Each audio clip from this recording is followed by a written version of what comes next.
જેમણે ઉત્તર ગુજરાતની અંદર કોંગ્રેસ ઉપર જેમની પકડ હતી એવા લોકોએ એમના સાધુ સંતોએ આગેવાનોએ નિર્ણય કર્યો કે ભારતીય જનતા પાર્ટી સાથે રહેવાથી આપણા સમાજને આપણા વિસ્તારનું કલ્યાણ થશે. સાહેબ, તમામે તમામ સમાજ ભારતીય જનતા પાર્ટીમાં સામેલ થઈ ગયો. જે નિર્ણય લીધો છે એમના પરિવારને, એમના મિત્રોએ, એમને હું દિલથી શુભકામનાઓ પાઠવું છું અને ભારતીય જનતા પાર્ટીમાં એમનું સન્માન અને સ્વાગત કરું છું. એમણે જે નિર્ણય લીધો એ નિર્ણય સાહેબ એમને હું 5 વર્ષથી લગભગ 10 વર્ષથી મથામણ કરતો હતો. વિનુજી હોય, ભૂપતજી હોય અને શિવી, આ ચારનો અમે સંકલન કરતા હતા. જયંતિજી સાક્ષી બેઠા, પૂછો જયંતિજી. પણ અમારું ના હેડતું ઉડતા અમારે ભરધનથી તોડી જતા કોક કરીને, થોડુંક કરીને વેવાઈને. જેમ કે આ 4 વળગે એટલે ભરધનથી તોડી જાય ઉડતા થોડા થોડા કરીને. એટલે હું ભરધનથી કહું કે ભરધનજી શેમાં શું થયું ચૂંટણીમાં? મને ખબર છે, હું ત્યાં બેઠો હું અને થોડે ભરધનથી અમે તોડી ગયા. ભાઈ ભરધનથી તમે સંઘના માણસો, આચાર્ય છો, મારા વેવાઈ છો, અને આ શું કર્યું? એટલે બહુ સીધો માણસ છે. ભરધનજીનું ઘર એટલે એકદમ વણિયા જેવું ઘર. એટલે કેટલાક નિર્ણયો મારે એમને બોલવું પડે.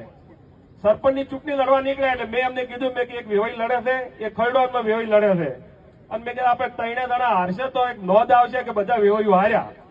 એટલે મેં કીધું તમે ના લડો, સારી વાત છે. મારી વાત મોની ગયા હતા એટલે એમને અભિનંદન આલું કંચનજીને. અને ખરડોળમાં વેવાઈ હાર્યા, ખાવીણામાં હાર્યા હતા. 3 ના લખો સાહેબ નોમે. આ તો સાહેબ એક ચોખવટ કરવી પડે એટલે આ તો એટલે. પરંતુ ટૂંકાની વાત એટલે કે શિવી એને આજે નિર્ણય લીધો છે. સાહેબ, આ નિર્ણય વહેલો લેવાનો હતો પણ મોડો એમને નિર્ણય લીધો છે એટલે એમને ખૂબ ખૂબ શુભકામનાઓ એટલા માટે પાઠવું છું કે હજુ આ સમાજે નિર્ણય લેવો પડશે.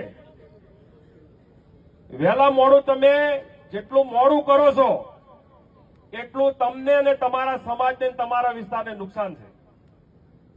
હું ધન્યવાદ આલું છું રબારી સમાજના આગેવાનોને, હું ધન્યવાદ આલું છું રબારી સમાજના સંતોને, જેમણે ઉત્તર ગુજરાતની અંદર કોંગ્રેસ ઉપર જેમની પકડ હતી એવા લોકોએ, એમના સાધુ સંતોએ આગેવાનોએ નિર્ણય કર્યો કે ભારતીય જનતા પાર્ટી સાથે રહેવાથી આપણા સમાજને, આપણા વિસ્તારનું કલ્યાણ થશે. સાહેબ, તમામે તમામ સમાજ ભારતીય જનતા પાર્ટીમાં સામેલ થઈ ગયો. આજે કોંગ્રેસ ફક્ત ભાગમાં કોને આવી? માત્ર ને માત્ર ઠાકોરોના હાથમાં. તમે જુઓ તો મહેસાણા જિલ્લા લોકસભાની સીટ કોની? તો કે ઠાકોરોને. પાટણ કોને? કે ઠાકોરોને. બનાસકાંઠા કોને? કે ઠાકોરોને. સાબરકોટા કોને? કે ઠાકોરોને.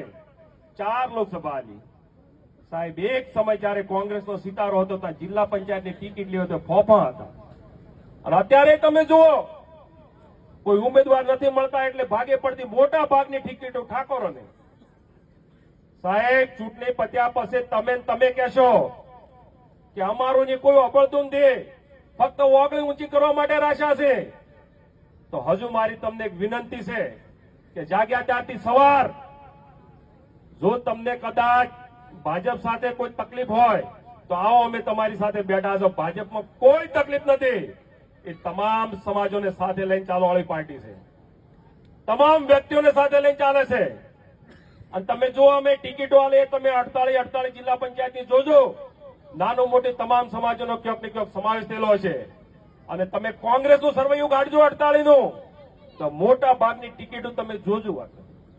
પરંતુ આ તો ના આપી હોય ત્યાં આગળ તમે એવું ઉભું કરે કે અહીંયા સમાજને ના આલી હોય. પરંતુ તમે એમનું સર્વૈયું જોજો તો તમને બધું સર્વૈયામાં જોડવા મળી રહેશે. અને કાલની તમને વાત કરું, હમણાં રસ્તામાં આવતો હતો એટલે મને સમાચાર મળ્યા કે કોંગ્રેસના કાર્યાલય ઉપર કાલે કકળાટ હતો. કકળાટ એનો હતો, એમના મોટા નેતાઓ 2 જણે સમાચાર આપ્યા કે ભાઈ ત્યાં આગળ તમે આટલા ધારાસભ્યો, સંસદ સભ્ય આપણા, તો બીજી પક્ષની ટિકિટો કેમ આ સમાજના લઈ રહ્યા છે? કે સાહેબ, હવે ગઢ ગયો કોકરાય ખરી રહ્યા છે, ગઢ એકલો બચે એમ છે, બીજું કોઈ બચે એમ નથી. આવા કકળાટ કાલના ત્યાં ચાલુ છે. અને તમે જુઓ, મેં સર્વે માર્યું તમને કયો કોની કે આપની ટિકિટો લીધી છે. મિત્રો, એ પણ તમારી ભૂલ છે. એના પણ કોઈ તમારું કલ્યાણ નથી. જો તમારું કલ્યાણ કરવું હોય તો આવો આપણે બધા મોદી સાહેબના હાથ મજબૂત કરીએ. આવો ભારતના નિર્માણ માટે, વિકસિત ભારતની અંદર જોડાવા પણ બધા. આપ સૌને એમના સન્માન છે.